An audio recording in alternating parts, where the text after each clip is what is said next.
Hello everyone. In this video, we learn how to use Pageless view in Google Docs. First step, in your left on the top, click on File. From this menu, in the end, click on Page Setup. Now we have a two tab, Page and Pageless. Tap on Pageless tab.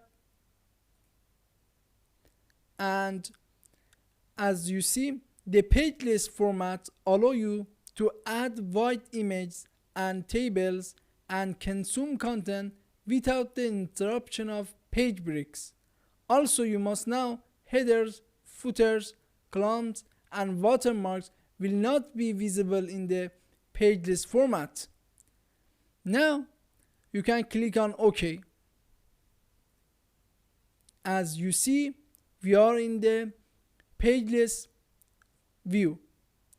On the top, if you click on View, from text width, you can select any format of text width. For example, narrow, medium, wide, and full. If I click on full, as you see, we use all space. And again, you can click on View. From text width, you can choose medium or any option you want.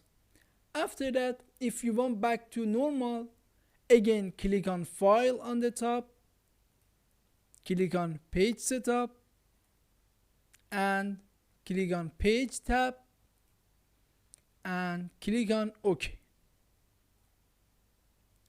Another important note, again if you click on File, click on Page Setup. For example, we want Pageless. We have a set as default option, which means if you click on that, all your document and new document will be open in Pageless view. Based on your needs, you can choose this or just OK and use Page Setup Pageless view. I hope this video was useful for you. Please subscribe to our channel and support us to make more videos. Thanks for watching.